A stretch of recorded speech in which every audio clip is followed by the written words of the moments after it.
Yes, yes. It would have been a home run for us, but there would have been a lot of opposition. So as time progressed, it was just too much opposition. We just didn't want to take the chance and spend all those years trying to develop that, and then in the end up with nothing.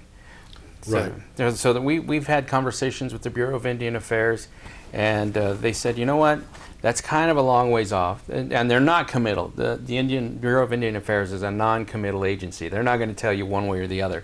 They'll hem and haw around. That's how they tend to function.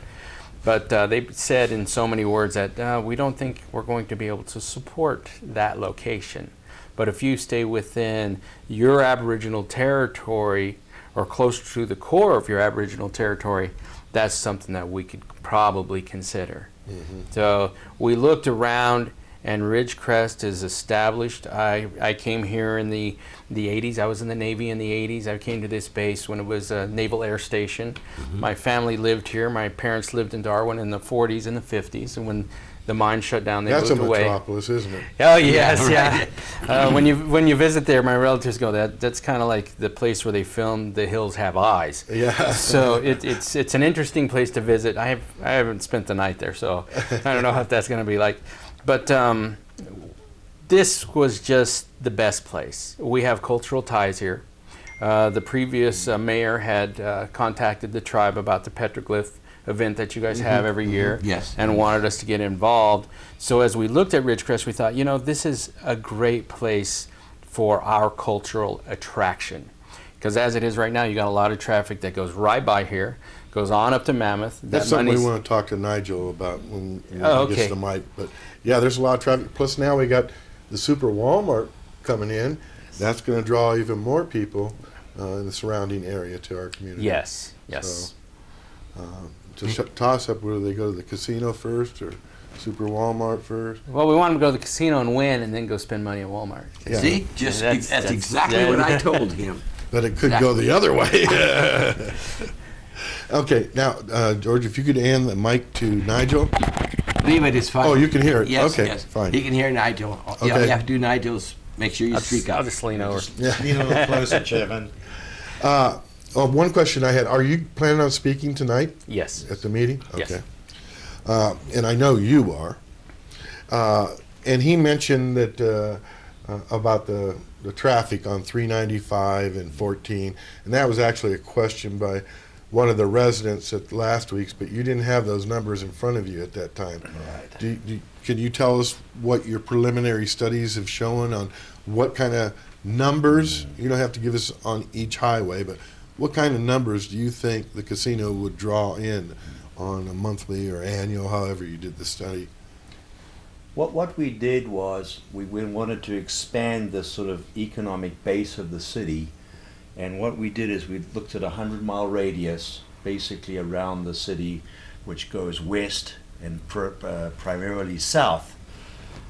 Looked at the traffic on the 395 and looked down at your previous place of Victorville and down there, and we've done a calculation of what we believe the sort of visitation will be from the locals, and the locals are defined as three specific sort of demographic persons. You know, it's the residents that actually live here, and it's the people that come overnight, and it's people within basically a 25-mile radius of what we call the core residents or the local people that would visit a facility like an entertainment place and or casino place.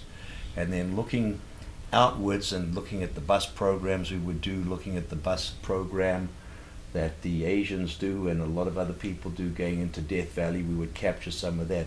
So we're looking at somewhere in the neighborhood of about an average of an attraction of about 180 people a day over the course of the year. We feel is a very reasonable number that will be new people coming into the town to go see the Walmart, and once and of course to the casino. Certainly, there's been a lot of comments on Facebook concerning this, and I was really intrigued by the number of comments that came from the Kern River Valley, Kernville, Lake Isabella, and the surrounding communities around there. And I really don't know what that total population is, but certainly a lot of them would make the hour drive to come over to a casino here. A number of them said, yippee, let's get it on, let's do it. So they were very, the reaction that I saw was very positive from that area also.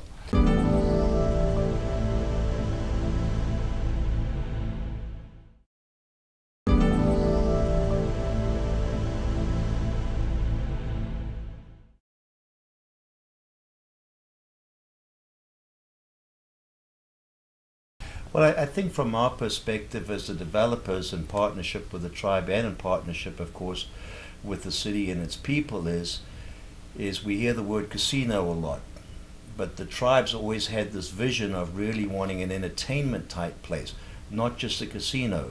If we wanted to do just a casino, we'd build a blue steel box like a lot of the residents are used to, and that issue came up last Wednesday when some gentleman said, well, we just don't want another blue box. And I thought, what is this gentleman talking about? And then I realized it was the famous blue box on the right-hand side going up to Fort Independence area. Mm-hmm.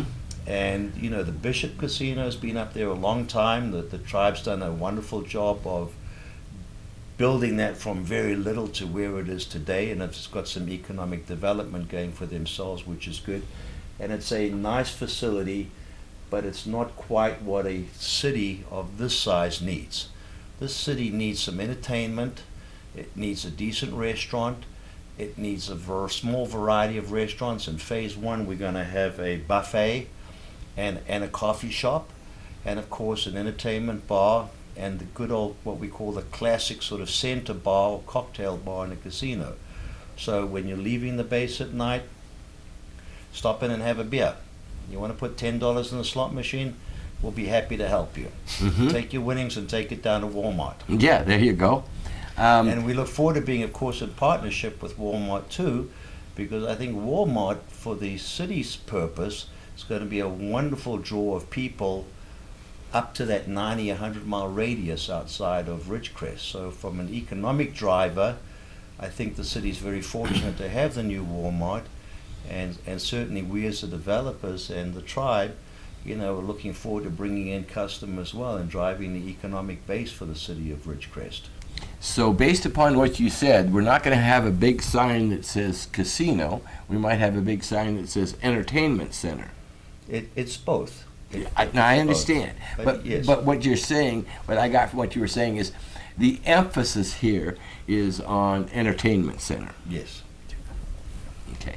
Now, you mentioned that you've done some preliminary studies, and you're estimating about 180 people a day, approximately. From outside. Oh, and that's not counting the residents. That's outside people. Outside Okay, of the from outside. residential business. And of course there'll be fluctuations. Oh, sure. Yeah. Monday it'll be traditional. Casino is busy Friday, Saturday, Sunday when people are spending some leisure time at a casino, and it's a little bit quieter on the Monday through Thursday side. So we're talking an approximate average of about 180. Average of about 180 a day outside. And these Uh, are visitors that may not necessarily or would not necessarily come to the city of RIdgecrest. So again, it's important for us to emphasize the economic driver aspect of what this project brings to the table.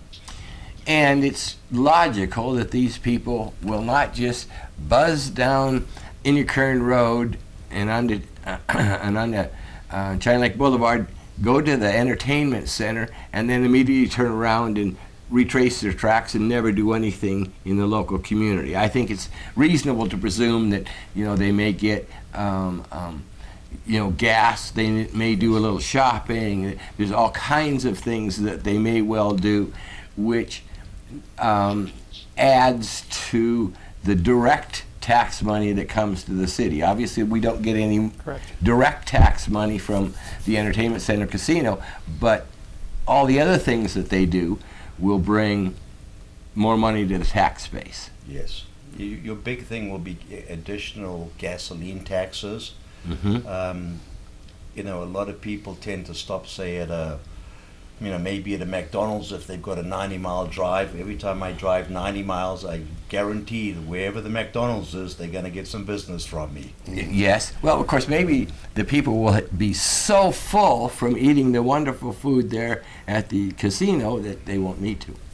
Well, they'll have to have a place to stay the night then. Well, that's true. There you go. That was going to be one of my next questions, so to speak. But before I get to the hotel, on these estimates of people that'll be visiting the casino entertainment center, you obviously have figured out what kind of revenue that's going to bring in. What is the estimate there? We generally don't disclose revenue numbers. You know, we're in the preliminary stage. We've got a pretty good feel as to what it is, but, you know, I'm hoping you gentlemen, and of course we look forward to a lot of the residents that are a lot of the residents that have good questions and concerns, you know, come to the 6 o'clock meeting tonight. We've got a wonderful presentation. Chairman Gholson here will start off the meeting, and he'll give some history on the tribe and what the tribe brings to the table, some of which he alluded upon earlier on. And then myself as the developer and manager of the casino will go through about a 35 page slide presentation and answer a lot of the questions from economics locally, economics externally, what the jobs are, how many people we think will be coming into town, which will be new residents, which will generate housing requirements that'll hopefully drive sort of taxation, property tax rates up, which is additional benefits for the city, and just generally help pick up the economy of the town. And a great side thing is that the casino and entertainment place will be probably the 7th largest employer in the area in the city of RIdgecrest.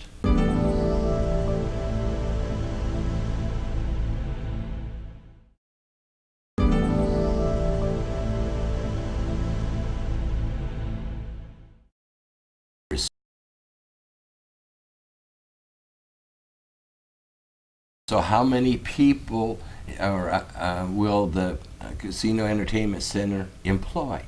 It's about, I've always said, I think publicly, around the 150 plus mark. Okay. But I think there's been such great interest in the project and interest in the tribe that we sort of sat down over the last week since Wednesday, sharpened our pencils and actually broke things down into a greater level of detail. And it'll be on the slide tonight. I believe it's about 180. All right. And is this a multi-phase project? In other words, is it something going to get built, and then is there hopes with success that additional things will be built, or is it just one shot? We decided to do a two-phase approach from the perspective of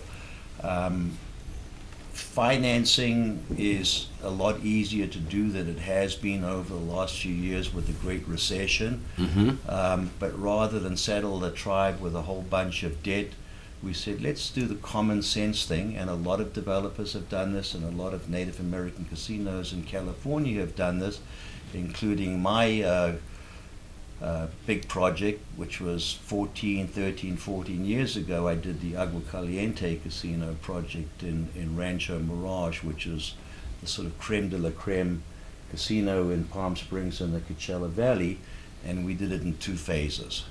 So I sat down with tribal You're saying council. the tribe's going to have to undertake the cost of this endeavor by pursuing loans of some sort? The way the system works is we as the developers, operators, managers have the sources and the wherewithal to arrange that financing. And is it true that the agreement between the tribe and the developer is a 7-year contract? Yes, that's correct. Okay. About 6 years and 11 months, isn't it? To be exact. 6 years what? And 11 months. Oh, okay. Yeah. Yes, thank you, George. And so after that, then the tribe could say, thank you very much, and then the tribe would continue to operate it on their own? There's normally two options. is the tribe the tribe in some cases are so happy with the manager that they invite the manager for an extension of period of time and they stay running the place. My personal goal, having been helping Indian country and doing casinos in Indian country for about 15 years, is I think the right thing to do is you actually train, call it the owners, to actually take over the management and run the place themselves. Okay. You know, your real purpose is to actually train them to be self-sufficient and run their own businesses. So you help them grow their economic base. Okay. And at the same time, in partnership with the city, everybody's very happy. Yes. Certainly everything that we have learned, one of the most important criteria is a good working relationship between the casino, entertainment center, and the city, and all the parts of the city. Particularly the police department. Yes, particularly we had the police chief on the other night, and he says that that's one thing that he's hoping that will occur is the security at the casino working close hand in hand with the local police, and he said it appears as though that's what the tribe wants to do. Sure, that only makes sense. Right. So. Same thing he said. Everybody wins that way. Nobody wants a casino that gets a bad name, bad reputation, bad things happening. That's not good for anybody. It's not good business for anybody. Right. So it certainly is in everybody's best interest to have a wonderful, peaceful, calm environment where you don't have over-serving of drinks or gambling. Well, we're from a tribal perspective, we're family people. I've got 2 children, 10 grandchildren, and the rest of the tribal council are parents, and some of them aren't, but the majority of them are. And we don't want that reputation at home either. You know, we don't want prostitution, drug abuse, or anything that gives a bad reputation to either the city or the casino or the tribe, because it's going to reflect directly on us, and our children have to live in society with everybody else, and this could end up in mainstream media. We don't condone it, we don't want it, and we're going to do everything we can to keep all of that out. And Robert, you had mentioned, I don't know if it's going to be this casino, about some kind of imaging cameras that I had heard someplace, and I don't know the truth of it for sure, but it was noted that the Indian casinos are famous for having very good facial recognition software, and that they have partnered with the local police, and when you have wants and warrants, that's given to the casino. If that person comes into the casino, they can immediately tag them, call the police, and it actually helps the police capture those people who are wanted.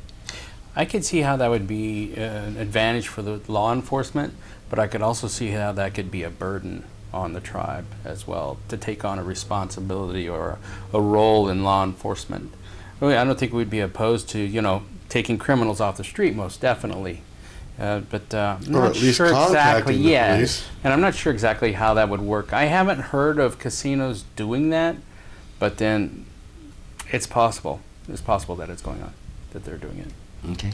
I think, you know, just to take a step back to last Wednesday, I think I was fairly clear at the meeting that the casino will have a substantial, and of course we'll see the numbers up on the screen tonight, of, you know, a very competent and well-trained professional surveillance staff. There'll probably be in the neighborhood of probably at least 100 cameras throughout the place, both exterior and interior, which is run by a pretty big surveillance department. And then there's the security department. We like to call them ambassadors because we don't want anybody to think they're coming there to be watched by a security guy. We're running out of time. We're running out of time, unfortunately. which always happens on our show. We want to let the people know that you need to show up down City Council night, 6 o'clock. You'll hear from both George Gholson and Nigel White, and you'll have an opportunity to talk to the City Council. Thanks for listening. Thank you. Thank you.